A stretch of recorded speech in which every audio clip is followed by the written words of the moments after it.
अभी आपके विधायक भी गए थे, बोले पहला गोली मैं ही खाऊंगा अगर पेड़ अरे सबसे कटेगा। लकड़ी चोर तो वही है, पूरा जंगल को काट दिया है। जांच करा लीजिए आप।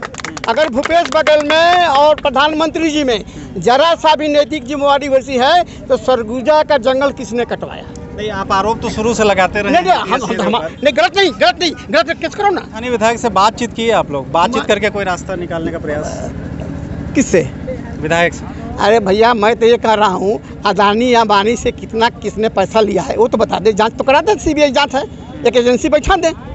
मतलब आपका कहना है सरकार के ये तमाम लोग जो विधायक हैं, मंत्री हैं, इन्होंने हाँ सेंट्रल से लेकर के यहाँ तक अच्छा लाइसेंस दिए हैं। और अदानी अगर हिंदुस्तान का पैदाइशी है तो वही अपने माँ के कसम खाया कि वो पैसा दिया है कि नहीं दिया, घोषणा कर दे। नमस्कार, मैं हूं मनीष। हसदेव को बचाने के लिए आज सरगुजा के अंबिकापुर मुख्यालय में गोंडवाना गणतंत्र पार्टी और तमाम सामाजिक संगठन जो हैं, आदिवासी संगठन, वो भी यहां पर मौजूद हैं और हम उनसे बात करेंगे। करीब 3000 से ऊपर लोगों की यहां पर संख्या रही है। प्रदेश अध्यक्ष हैं हमारे साथ बात करने के लिए। संजय भाई, सबसे पहले तो बताइएगा कि आयोजन किस लिए, धरना क्यों आज करना पड़ा आप लोग को? धरना चूँकि आप सभी को मालूम ही है कि सरगुजा संभाग में जिस तरह से अवैध कटाई चल रहा है, जिसके विरोध में हरिहरपुर, फतेहपुर और घाट बर्रा के जो लोग हैं अनिश्चितकालीन धरना अपने गाँव पे बैठे हुए हैं। इसके बाद भी सरकार जो है, प्रदेश की जो सरकार है, वो चोरी छुपे रात में लोगों को लाकर अदानी से मिलकर पेड़ काटने का जो काम कर रही है। बैनरों में लिखा हुआ है टीएस शर्म करो, हसदेव में पेड़ कटाई बंद करो। सिर्फ टीएस सिंहदेव ही टारगेट है या पूरी सरकार इसमें? पूरी सरकार है, लेकिन चूंकि टीएस सिंहदेव जी इस क्षेत्र के विधायक भी हैं और एक जिम्मेदार मंत्री भी हैं। खासकर पंचायत मंत्रालय उनके पास है, जिसमें पैसा कानून और बहुत सारे जो ग्राम सभा के जो लोगों ने इनके ऊपर आरोप लगाया है कि फर्जी है, उसका जांच अभी तक नहीं किया। तो ये चीज़ हमको लगता है कि ये दोनों मिलकर, जो आपके बघेल जी और टीएस सिंहदेव, यहाँ जनता को गुमराह कर रहे हैं। कोई कहता है कि गोली मैं खाऊंगा और कोई बोलता है कि गोली मैं नहीं मरवाऊंगा, क्योंकि ये स्टेट गवर्नमेंट के जो इशारे पर सारा काम हो रहा है। ज़रूर इसमें केंद्र की सरकार भी मिली है, तो हम यहाँ से अदानी को चाहते हैं कि किसी तरह से यहाँ से हो जाए। तो ये किसी भी कीमत पर नहीं चाहते कि जो पेड़ों की कटाई है वो चले। आपका शुभ नाम बताइए? मैं प्रभु सिंह जगन। अच्छा, जिस तरीके से पेड़ों की कटाई हो रही है और लगातार तमाम जो पार्टी हैं, राजनीतिक पार्टी हैं, वो जाकर सपोर्ट कर रहे हैं। बीजेपी वाले भी वहाँ पर पहुँचते हैं और सिंपैथी दिखाते हैं कि पेड़ नहीं कटना चाहिए, जबकि शुरुआत उन्हीं के शासनकाल में हुआ था। जी, करनी और कथनी में अंतर है। बीजेपी के शासन में भी हुआ और बीजेपी के शासन में ही कोल ब्लॉक का वहाँ आवंटन हुआ। और दूसरी बात, यहाँ जो सरकार है, भूपेश की जो सरकार है, यहाँ दोनों एक दूसरे को प्रत्यारोप कर रहे हैं। जो टीएस सिंहदेव जी बाबा बोल रहे हैं कि मैं बोल दिया, टीएस सिंहदेव के कहने पर डंगाल नहीं कटेगी, लेकिन मेरे ख्याल से लगता है कि 3 महीने से जो वहाँ के लोग बैठे हैं, शायद उस पर कोई विचार भूपेश बघेल के नहीं आ रहा है, प्रतिक्रिया नहीं आ रहा है। तो लगातार हसदेव इलाके में प्रभावित जो इलाका है, वहाँ पर 3 महीने से ज़्यादा हो गए हैं लोग धरने पर बैठे हैं और 2 समूह में लोग धरने पर बैठे हैं। आपका परिचय बताइएगा? मैं कुलदीप सिंह मरकाम, प्रदेश संगठन मंत्री, गोंडवाना गणतंत्र पार्टी छत्तीसगढ़। गोंडवाना गणतंत्र पार्टी का क्या नेक्स्ट स्टेप रहेगा? आज आप लोग हमारा यहाँ पर बड़ा रैली निकाले और पहली दफ़ा हुआ है कि सरगुजा मुख्यालय में इस तरीके से कोई बड़ा आयोजन हुआ है। ये देखिए, हमारे सरगुजा क्षेत्र नहीं, पूरे छत्तीसगढ़, चाहे हम देश की बात करें, दादा मरकाम जी जब से इस आंदोलन को खड़े किए हैं, तब से हमारा जल, जंगल और ज़मीन का स्वाभिमान लड़ाई है और उसके लिए लड़ाई निरंतर गोंडवाना गणतंत्र पार्टी खुल के लड़ेगी।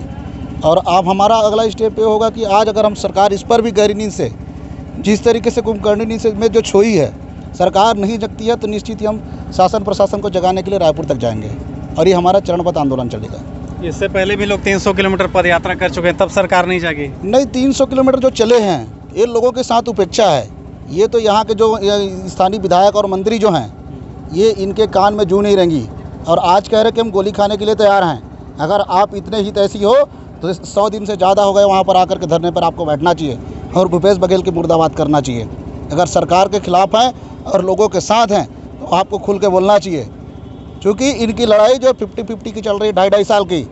भूपेश बघेल भी नहीं चाहता कि मेरी कुर्सी चले जाए और टीएस बाबा भी नहीं चाहते कि हम आपस में लड़ें। ये दिखावटी की जो राजनीति इन कर रहे हैं, ये इसके लिए हम गोंडवाना गणतंत्र पार्टी घोर निंदा करती है और निरंतर हम आंदोलन करते रहेंगे। तो इनका कहना है जो भूपेश बघेल हैं और टी एस सिंहदेव हैं जो आपस में जो बयानबाजी कर रहे हैं एक तरीके से दिखावा है। अगर वाकई में राजनीति से ऊपर उठ के इन आदिवासियों का सपोर्ट उनको चाहिए या वो सपोर्ट में है तो वहाँ पर बिल्कुल पेड़ों को बचाने के लिए आंदोलन में साथ देना चाहिए। आप बताइए जो रैली है इसके बाद क्या लगता है सरकार को कोई इससे फ़र्क पड़ने वाला है? ऐसा प्रतीत होता है कि अभी जब गोंडवाना ने परसा केते अदानी खदान का मुआयना किया यूथ के और माननीय प्रदेशाध्यक्ष के नेतृत्व में, जब तक कार्यक्रम तो आज हड़ताल 3 माह से चल रहा है, लेकिन टी.एस. सिंहदेव कभी उस स्थान पे नहीं गए। जब देखे कि हाँ कोई ना कोई राष्ट्रीय दल उभर कर इस राजनीति को भुनाने के कगार पे है, तो वो नींद से जागे और उन्होंने कहा कि मैं पहली गोली खाने के लिए मैं तैयार हूँ। आदरणीय विधायक जी, आपके क्षेत्र में इतना बड़ा उत्खनन लगातार निरंतर वर्षों से चल रहा है, जो आपको ज्ञात है। ऐसा नहीं, लखनपुर आपका पुराना गृहग्राम क्षेत्र भी रहा है।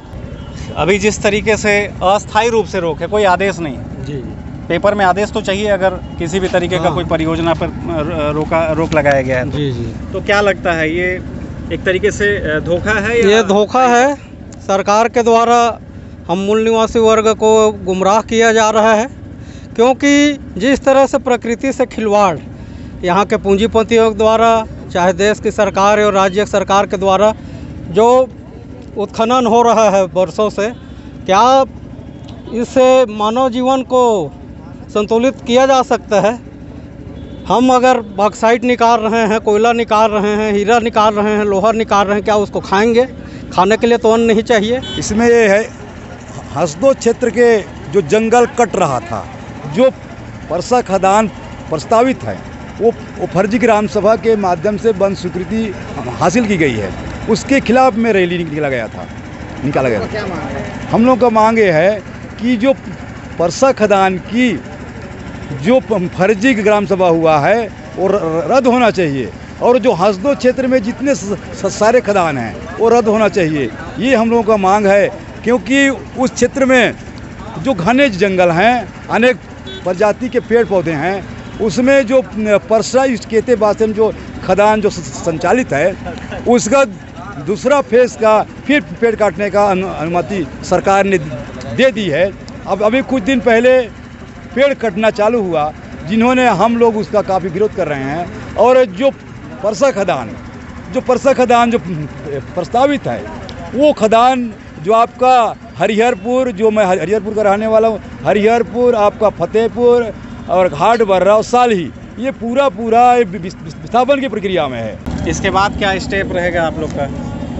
जब तक अंबानी का सारा कोयला का लाइसेंस यहाँ से ख़त्म नहीं होगा, तब तक ये आंदोलन जारी रहेगा। और भाई हमारे जो खनिज जो है हमारे नीचे है, जब हमको ऊपर 400 रुपये किलो हमारा पुटू बेच रहा है, तो उसको कोयला का क्या महत्व रहता है? उससे हमारा क्या विकास? हमको पुटू का यहाँ पर उसका सहजन का बगान बना दो, उससे हमारे बच्चे ज़्यादा पैसा कमाएंगे। अभी आपके विधायक भी गए थे, बोले पहला गोली मैं ही खाऊंगा अगर पेड़ अरे सबसे कटेगा। लकड़ी चोर तो वही है, पूरा जंगल को काट दिया है। जांच करा लीजिए आप। अगर भूपेश बघेल में और प्रधानमंत्री जी में जरा सा भी नैतिक जिम्मेवारी वैसी है, तो सरगुजा का जंगल किसने कटवाया? नहीं, आप आरोप तो शुरू से लगाते रहे। नहीं नहीं, गलत किस करो ना, है कि नहीं है? आप बता दीजिए ना। मैं कैसे बताऊँ? आप क्यों आप यहाँ के मूल निवासी हैं? नहीं ठीक है, मगर लकड़ी चोर आप बता रहे हैं। हाँ, तब कौन जंगल काटा है? अच्छा आता है कि जंगल फिर कट जाए। गलत बोल रहा हूँ तो बताइए पटेल जी, आप गलत बोल रहे हैं। गलत बोल रहे हैं तो आप कह सकते मीडिया वाले उनके संरक्षण में कट रहा है, इसलिए वो चोर। नहीं, हम चोर नहीं बोल रहा हूँ कि लकड़ी चोर जो मुख्यमंत्री ने कहा है कि अगर ये नहीं चाहे तो एक यहाँ का डगाल नहीं कटेगा। अच्छा, कहने का क्या मतलब? समझ गया, वही है। ठीक है, कहने का मतलब क्या मतलब? उसका अर्थ यही है, आप यहाँ पर आदिवासियों को शहरों में ऑक्सीजन की जरूरत पड़ गई, ऑक्सीजन नहीं मिला, बड़ा प्लांट लगा, आदिवासी को ऑक्सीजन जंगल में जरूरत पड़ी क्या? छेरी बकरी कहाँ चराएंगे? इनके जो बच्चे लालन पालन होता है वहाँ कैसे करेंगे? ऋषि मुनि तो जंगल में ही रहते हैं ना। अभी स्थानीय विधायक से बातचीत की है आप लोग? बातचीत करके कोई रास्ता निकालने का प्रयास? किससे? विधायक से।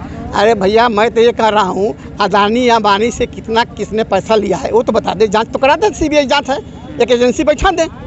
मतलब आपका कहना है सरकार के ये तमाम लोग जो विधायक हैं, मंत्री हैं, इन्होंने हाँ, सेंट्रल से लेकर के यहाँ तक अच्छा लाइसेंस दिए हैं। और अदानी अगर हिंदुस्तान का पैदाइशी है तो वही अपने माँ के कसम खाया कि वो पैसा दिया है कि नहीं दिया, घोषणा कर दे। ठीक है, तो क्या लगता है अभी पेड़ों की कटाई? नहीं, वो नहीं होगा, पेड़ नहीं कटेगा, जंगल भी नहीं कटेगा, सब उसको अंग्रेज चलेंगे कि नहीं चलेंगे? गोली बंदूक तो उनके पास में इससे ज़्यादा था। हम लोग सत्य के लिए आग्रह कर रहे हैं, सत्याग्रह करें, गोली बंदूक से नहीं लड़ेंगे, सत्य के लिए आग्रह करेंगे और एक पेड़ और एक जमीन नहीं जाने देंगे।